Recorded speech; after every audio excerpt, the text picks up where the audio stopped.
Assalamualaikum dan salam sejahtera. Kembali lagi kita dalam kelas Pendidikan Kesihatan tahun 6. Seperti biasa, saya Cikgu Atira. Selamat datang ke kelas Cikgu Atira. Apa khabar kamu semua? Cikgu harap kamu semua sihat pada hari ini.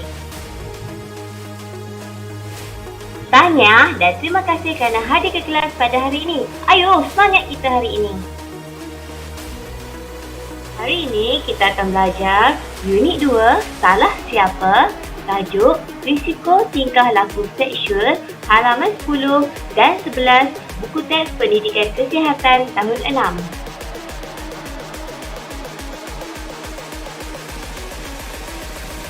Objektif pembelajaran kamu pada hari ini ialah memahami risiko tingkah laku seksual iaitu kehamilan, jangkitan penyakit seksual, HIV, AIDS dan ketagihan melakukan aktiviti seksual. Kedua, memahami kesan tingkah laku seksual terhadap diri dan keluarga. Manakala kriteria kejayaan kamu pula, kamu berjaya menyenaraikan dua kepentingan membentas penularan tingkah laku seksual dalam keluarga. Okey, dah sedia untuk belajar? Kalau sudah, buka buku teks kamu halaman 10 dan 11. Ayo kita tengok apa yang ada dalam halaman 10 dan 11. Di halaman 10 terdapat petikan yang menyatakan tingkah laku seksual menyebabkan pelbagai risiko, bukan sahaja kepada diri malah kepada keluarga. Pilihlah cara hidup yang sihat untuk menjalani kehidupan sebagai remaja. Okey, kat sini kamu akan dapat lihat risiko-risiko yang akan kamu alami sekiranya kamu terlibat dalam tingkah laku seksual. Okey, antara risiko yang dinyatakan di sini adalah penyakit seksual, kehamilan, ketagihan, HIV dan AIDS. Okey, jom kita belajar apakah itu tingkah laku seksual, ataupun kalau kamu tengok dekat sini, dia banyak menyatakan hubungan seks bebas, tingkah laku seksual, hubungan seks bebas. Tapi juga ada satu soalan kepada kamu. Apa itu seks bebas? Okey, jom kita belajar. Okey, pada minggu lepas ada kawan kamu bertanyakan pada cikgu, apa itu seks bebas? Okey, jadi minggu ini cikgu berkeputusan untuk menerangkan kepada kamu apakah itu seks bebas. Okey, hubungan seks bebas ataupun kita panggil seks rambang ditakdirkan sebagai perhubungan seks dengan rakan-rakan biasa. Okey, contoh tingkah laku hubungan seks rambang adalah one night stand, iaitu hubungan seks hanya satu malam sahaja. Pelaku one night stand kadang-kadang tidak mengenali pasangannya. Maksudnya, ini contoh je one night stand ni, dia just berjumpa pada malam tu sahaja. Okey, kemudian keesokan harinya dia dah tak berjumpa pun. Dia berjumpa semata-mata untuk melakukan hubungan seks sahaja. Itu adalah contoh tingkah laku seksual yang dipanggil one night stand. Okey? Mesti kamu tertanya, kenapa dan mengapa kebanyakan orang ataupun individu tersebut melibatkan diri dalam hubungan seks bebas ini? Kat sini cikgu akan bagi beberapa contoh sebab kenapa dan mengapa mereka melibatkan diri. Okey, yang pertama, sesetengah remaja mengadakan hubungan seks untuk menenangkan perasaan dan mengalihkan rasa kecewa. Okey, kedua, remaja tersebut percaya hubungan seks adalah bukti cinta kepada pasangannya. Okey, benda ni awak jangan ikut tau. Okey, ketiga, sesetengah remaja mengadakan hubungan seks kerana terpengaruh dengan rakan sebaya. Okey, sebab itu minggu lepas kita belajar tajuk pilihan yang tepat, di mana cikgu menekankan kamu perlu mencari ataupun memilih rakan yang baik ataupun memilih rakan yang betul. Okey, yang keempat, sesetengah remaja mengadakan hubungan seks sebagai tanda melawan ibu bapa. Okey, maksudnya mungkin macam ni lah. Mungkin individu tersebut dia terlalu dikongkong ataupun ibu bapa dia tak memberi perhatian kepada dia. Jadi dia mencari satu sebab untuk ibu bapa dia memberi perhatian kepada dia. Okey, sebab itu dia katakan melakukan hubungan seks sebagai tanda melawan ibu bapa. Okey, kelima, iaitu pengaruh pornografi, di mana cikgu dah terangkan perkara ini pada minggu lepas. Okey, Yang seterusnya adalah ketagihan seks.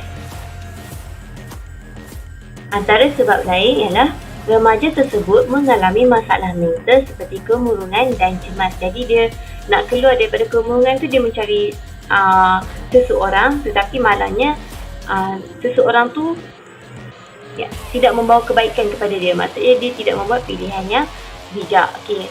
Seterusnya, remaja kurang harga diri.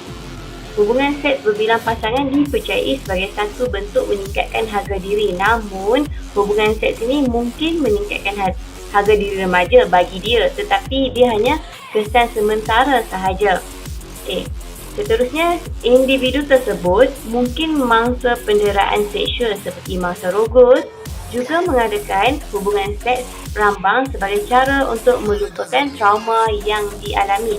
Okey, sebab tu cikgu tekankan kenapa kamu perlu buat pilihan yang tepat. Banyak sangat benda yang ataupun perkara yang awak boleh lakukan untuk atasi trauma ke, atasi awak punya peristiwa pahit tu. Faham Okey, yang terakhir, mungkin individu tersebut melakukan hubungan seks kerana hubungan seks sering digambarkan oleh media seperti yang berada di pawagam dan televisyen sebagai sesuatu yang menyeronokkan. Jadi kalau awak tengok di media-media sosial sekarang, banyak yang seolah-olah menggalakkan hubungan seks. Faham tak? Okay, jadi cikgu tekankan lagi sekali, buatlah pilihan yang bijak. Buatlah pilihan yang tepat. Jadi kita berbalik pada topik pembelajaran kita pada hari ini, risiko dan kesan tingkah laku seksual terhadap diri dan keluarga. Kalau tadi cikgu cuba terangkan mengapa kamu terlibat dalam hubungan seks bebas ataupun hubungan dalam tingkah laku seksual, hari ini kita akan terangkan apakah risiko dan kesan tingkah laku tersebut. Okey, yang pertama, kamu akan berisiko mengalami jangkitan penyakit seksual. Okey, hubungan seks bebas boleh menyebabkan risiko jangkitan seperti gonorrhea, sifilis, ketuat kelamin, warts dan herpes simplex. Okey, kalau kamu tidak faham apa itu gonorrhea, jadi cikgu akan terangkan. Gonorrhea adalah penyakit di mana menyebabkan lelehan bernanah keluar dari alat kelamin. Manakala herpes simplex pula merupakan penyakit yang menyebabkan alat kelamin menjadi merah dan melepuh. Manakala ketuat pula tumbuh di bahagian alat kelamin, sebab itu dinamakan sebagai ketuat kelamin. Okay, kesan dia akan menyebabkan gangguan emosi, hubungan keluarga terjejas dan beban kewangan kepada pesakit untuk proses penyembuhan. Seterusnya, risiko kehamilan. Hubungan seks bebas boleh menyebabkan kehamilan kepada remaja perempuan. Kesannya, kehamilan luar nikah menyebabkan aib, keciciran dalam pelajaran dan tekanan emosi kepada diri dan keluarga. Individu tersebut juga terdorong untuk melakukan pengguguran dan bunuh diri. Perkara ini pun cikgu dah terangkan pada minggu lepas, di mana bayi dibuang, bunuh diri, dibuang keluarga, masyarakat Umar dan Serong sekiranya kehamilan luar nikah berlaku. Okay, cuba kamu recall balik pembelajaran kita yang pada minggu lepas. Okay, risiko seterusnya adalah risiko ketagihan. Okay, tingkah laku seksual menyebabkan ketagihan untuk melakukan aktiviti seksual. Individu ini biasanya terperangkap dengan perbuatan seperti aktiviti seks bebas dan melanggan pelacur.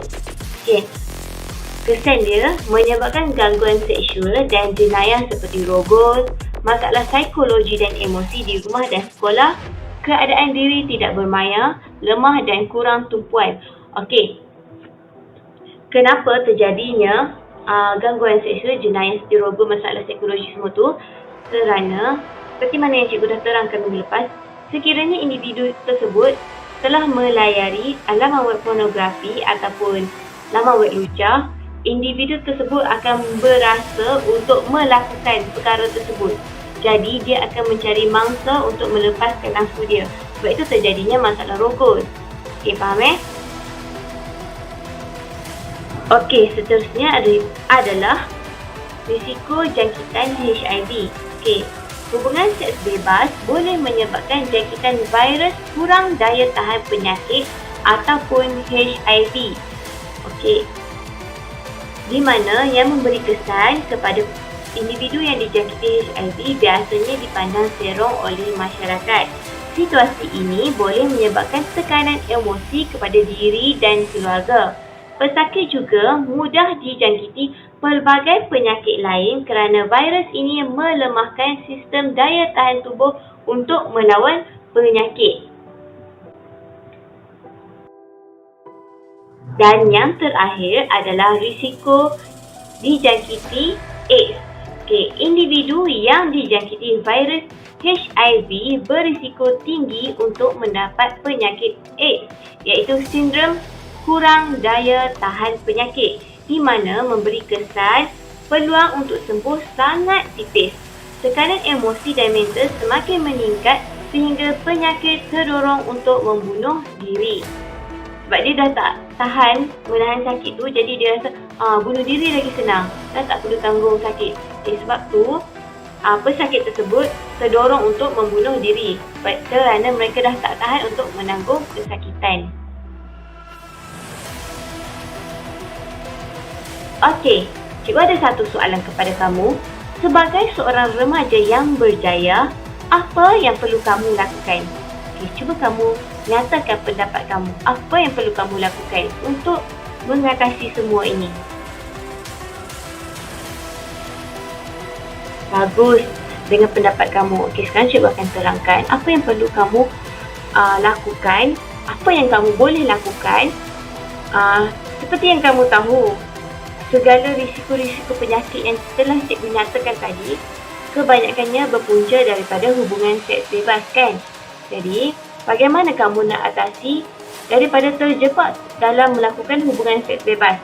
Okey, pertama sekali kamu harus ingat tubuh kamu sangat berharga. Fikir secara bijak sebelum terlibat dengan seks lambang ataupun seks bebas. Kedua, masih belum terlambat. Hentikan tabiat tersebut dan dapatkan bantuan. Okey, ini sekiranya kamu telah terlibat dalam ketagihan menonton video lucah ataupun melayari laman web pornografi. Ingat, masih belum terlambat. Hentikan dan cuba dapatkan bantuan. Kemudian, tangani masalah dengan segera. Beritahu doktor, ibu bapa atau guru. Kongsi masalah kamu dengan orang dewasa yang dipercayai seperti abang, kakak, pupu atau kaunselor di sekolah. Kalau kamu tidak percayakan pada siapa, kalau ibu bapa kamu jarang berada di rumah, kamu boleh berjumpa dengan guru yang paling kamu percayai di sekolah. Boleh? Kongsikan dengan guru tersebut. Okey, seterusnya, jangan guna seks sebagai alat untuk menjadi popular. Ingat, popular tu hanya sementara.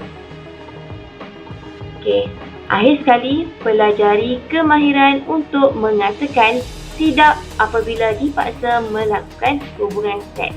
Ingat, katakan tidak. Sebab cikgu dah terangkan apakah risiko dan kesan. Kamu nak hadapi semua tu? Kamu nak ambil risiko? Kamu nak alami setiap kesan yang cikgu dah nyatakan tadi? Jadi, katakan tidak. Okay, cikgu nak tanya kamu pendapat seterusnya. Pada pendapat kamu, apakah kepentingan membantah penularan tingkah laku seksual dalam keluarga? Okay, jom kita bincang bersama. Okey, bagus pendapat kamu tu. Jadi, cikgu nak kamu catatkan pendapat kamu dalam buku tulis pendidikan kesihatan kamu. Boleh? Okey, bagus. Dah tulis pendapat kamu? Kalau dah tulis, hantarkan tugasan kamu kepada cikgu melalui aplikasi Google Classroom kita. Okey? Alright, cikgu tunggu hasil tugasan daripada kamu. Okey, itu saja untuk kelas kita pada minggu ini. Cikgu harap kamu faham apakah risiko, kesan dan bagaimana kamu nak bantras tingkah laku seksual ini. Ingat, katakan tidak kepada seks bebas. Okey? Kita jumpa lagi pada minggu depan. Bye. Assalamualaikum.